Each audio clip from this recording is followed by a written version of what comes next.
90 రోజుల కోర్సు పూర్తి చేస్తే చాలు 100% ప్లేస్మెంట్ సపోర్ట్ తో సాఫ్ట్వేర్ జాబ్ మీ సొంతం. వెంటనే కోడ్ జ్ఞాన్ డెస్టినేషన్ ని సంప్రదించండి.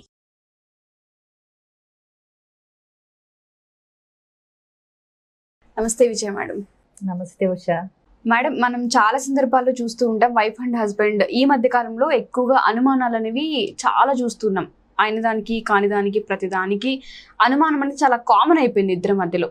కాకపోతే ఇద్దరిలో ఎవరైనా సరే రాంగ్ రూట్ వెళ్తున్నారు అని కానీ, లేకపోతే లేదు వీళ్ళు చేసేది తప్పు అని అనిపించి వాళ్ళ మీద డౌట్ మనం ఎలాంటి సందర్భాలను బట్టి మనం లేదు లేదు వీళ్ళు తప్పు చేస్తున్నారని మనం గ్రహించవచ్చు అంటారు. అటు అమ్మాయి అయినా సరే అబ్బాయి అయినా సరే.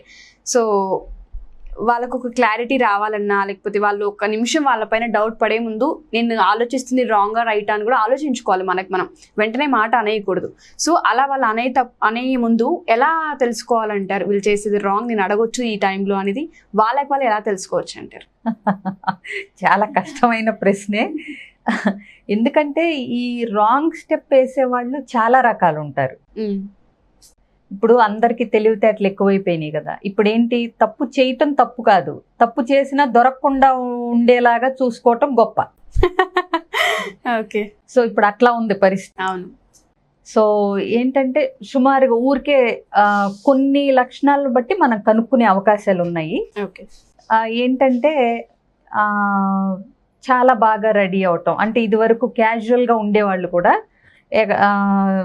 రెడీ అయ్యి, అంటే స్నానం చేసి రెడీ అయ్యి బాగా, అంటే డ్రెస్సింగ్ మీద రెడీ అవటం మీద ఎక్కువ ఫోకస్ పెరగటం, పర్ఫ్యూమ్స్ కొట్టుకోవటం, చాలా అంటే హెయిర్ స్టైల్స్ కానీ అది చాలా శ్రద్ధగా రెడీ అవటం. అంటే పెళ్ళికి ముందు కనుక మనం మామూలుగా ఒక బాయ్ ఫ్రెండ్నో గర్ల్ ఫ్రెండ్నో కలవటానికి వెళ్తే, లేదా పెళ్ళైన కొత్తలో ఎంత శ్రద్ధగా రెడీ అవుతారు.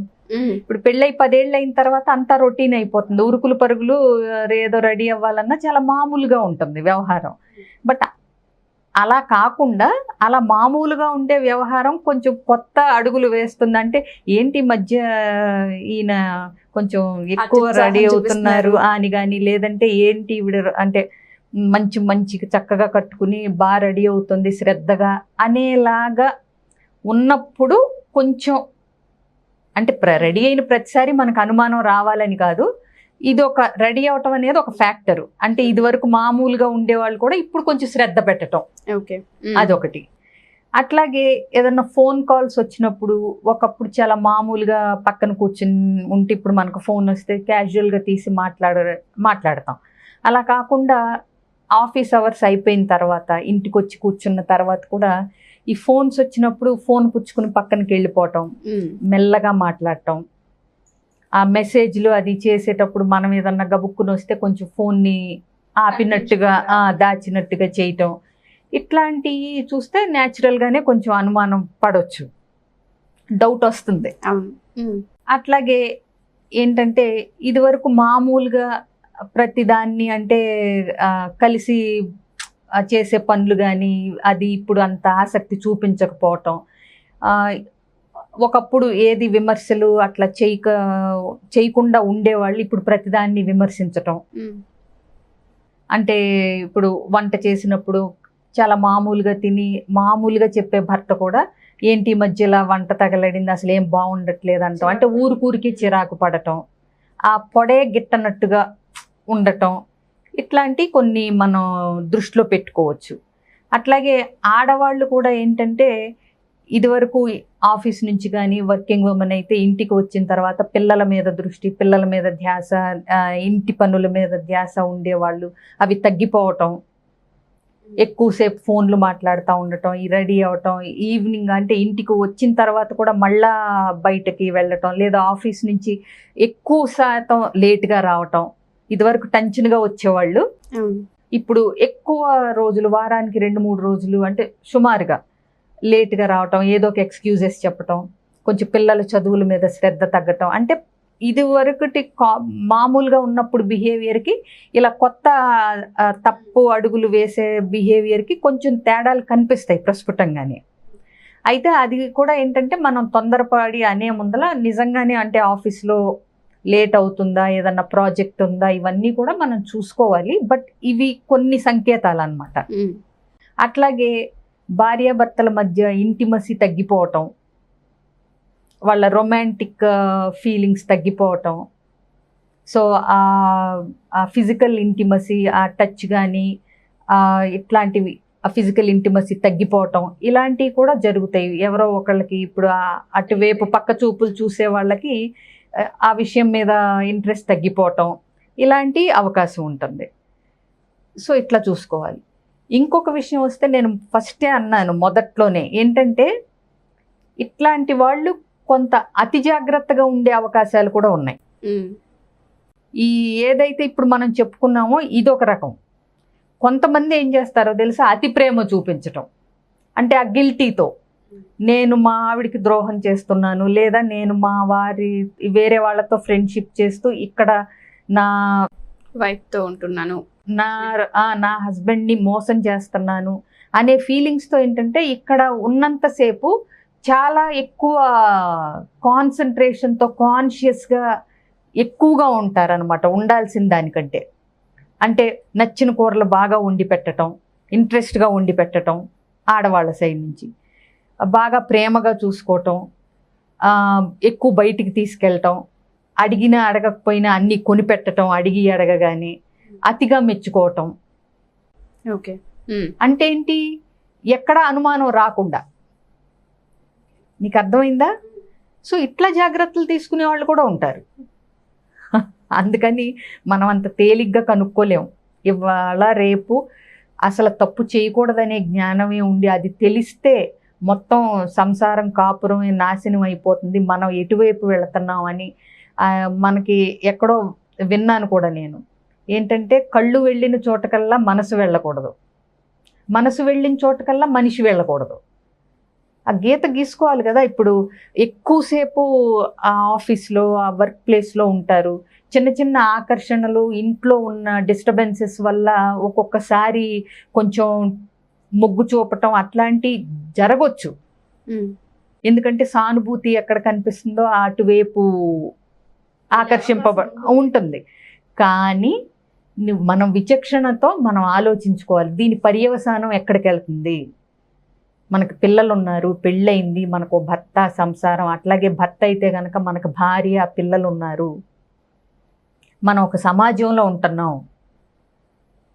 మనకి ఆ పెళ్ళి అనే ఒక వ్యవస్థే ఒక కట్టుబాటులో, ఒక గీతలో, మనం ఒక కట్టుబాట్లతో పద్ధతిగా ఉండటం కోసం పెట్టిన వ్యవస్థ, ఇన్స్టిట్యూషన్. మ్యారేజ్ అనే ఇన్స్టిట్యూషన్ ఒక సేక్రెడ్ ఇన్స్టిట్యూషన్. అట్లాంటిది దానికి ఇప్పుడు మనం ఆఫీస్లో ఉద్యోగం చేయాలంటేనే ఎన్నో రూల్స్ ఉంటాయి. అంటే నువ్వు 9ంటికి రావాలి అనో, ఇన్ని గంటల పని చేయాలనో, ఈ టైం లోపల డెడ్ లైన్ అనో ఉంటుంది. అట్లాంటిది లైఫ్లో మనం ఎంచుకుని, మనం ఇష్టపడి చేసి పార్ట్నర్ని ఎంచుకున్నప్పుడు మనం కొన్ని కట్టుబాట్లకి ఖచ్చితంగా కట్టుబడి ఉండగలగాలి. మధ్యలో తప్పటడుగులు వెయ్యాలని అనిపించినా దాన్ని సరి చేసుకోవటం, ఆ మనసుని ఎవరితో ఉన్నా షేర్ చేసుకుని నాకు ఇట్లా అనిపిస్తుంది, ఇప్పుడు ఏంటిది అని దాన్ని కట్ చేసుకోగలగటం, ఇవన్నీ తెలవకపోతే ఉషా మనసు ఎవరు మా ఇష్టం వచ్చినట్టు మేము చేస్తాము అని అంటే ఇంకా మనకి పెళ్ళి అనే దానికి ఒక పవిత్రత కానీ ఇది ఎక్కడ నిలబడుతుందమ్మా? అనిపించటం వేరు, చేయటం వేరు. చాలా అనిపించవచ్చు, కానీ అనిపించినవన్నీ చేయకూడదు కదా, ఆలోచించుకోగలగాలి. అండ్ ఇంకొకటి, ఇవన్నీ మొదట్లో బాగానే ఉంటాయి. ఎవరైనా సరే ఇప్పుడు ఒక మహిళకి కొంచెం సానుభూతి చూపిస్తే, ఆవిడ ఇంట్లో పరిస్థితులు బాగాలేదు, భర్త చాలా కటువుగా ఉంటాడు, లేకపోతే అండర్స్టాండింగ్ లేదు, ఇట్లా అనుకున్నప్పుడు కావాలని ట్రాప్ చేసేవాళ్ళు కూడా ఉంటారు పబ్బం గడుపుకోటానికి. చాలా జరుగుతున్నాయి ఈ మధ్య కాలంలో చూస్తున్నాం. అంతే కదా, ఎవరు ఎక్కడ అవకాశం దొరికితే అక్కడ అందిపుచ్చుకుందామని చూస్తూ ఉంటారు. అందుకే ఎప్పుడు మన జాగ్రత్తలో మనం ఉండాలి. ఆడవాళ్ళేంటి, మగవాళ్ళేంటి. ఇప్పుడు ఆడవాళ్ళు కూడా ఉన్నారు కొంతమంది, 2-3 కేసెస్ వచ్చినాయి నా దగ్గరికి. మగవాళ్ళని ఇట్లా ఏదో రకంగా ఆకర్షించి తర్వాత బ్లాక్మెయిల్ చేయటం. సో ఇప్పుడు భార్య దగ్గర బయటపడిపోతే ఇప్పుడు పరువు పోతుంది, ఎక్కడ విడాకులు అయిపోతాయో అని చెప్పి వీళ్ళు ఆ బ్లాక్మెయిల్కి లొంగిపోవటం, ఇట్లాంటివి చాలా ఉన్నాయి, జరుగుతున్నాయి బయట. అసలు ఇది జరగట్లేదు, ఇది జరుగుతుంది అని అనటానికి లేదు, కొత్త కొత్తగా వింత వింతగా జరుగుతున్నాయి.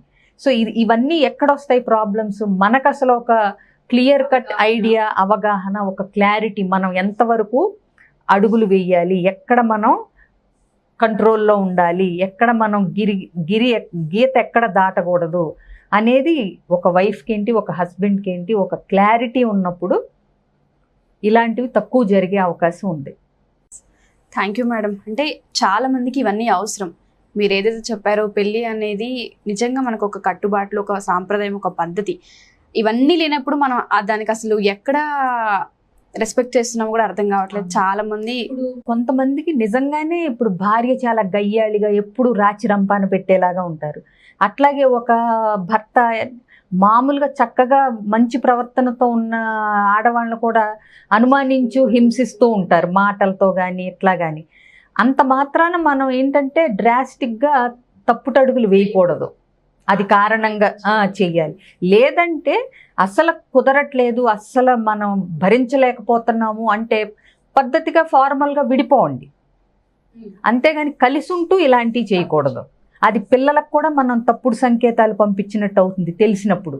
అది వాళ్ళు కూడా రేపొద్దున మీ అమ్మగారు ఇట్లా అంటావు, మీ నాన్నగారు ఇట్లాగో అన్నప్పుడు అది వాళ్ళ మీద చాలా ప్రతికూల ప్రభావం అనేది చూపిస్తుంది ఆ పెళ్ళి అనే భావన మీద. అందుకని ఏదైనా క్లియర్గా నీకు పడట్లేదు, నీకు నచ్చలేదు, నువ్వు అడ్జస్ట్ అవ్వలేకపోయావు, ట్రై చేసావు, ట్రై చేయండి. ఫస్ట్ మీరు చేయగలిగినంత ట్రై చేసావు, అయినా సరే మీ ఇద్దరి మధ్య సఖ్యత కానీ ఏది లేదు అనుకుంటే గౌరవంగా విడిపోండి, అంతేగాని కలిసి ఉంటూ పక్కదారులు పట్టకండి. అది చాలా తప్పుడు సంకేతాలను పంపిస్తుంది సమాజంలో. Thank you madam, thank you so much.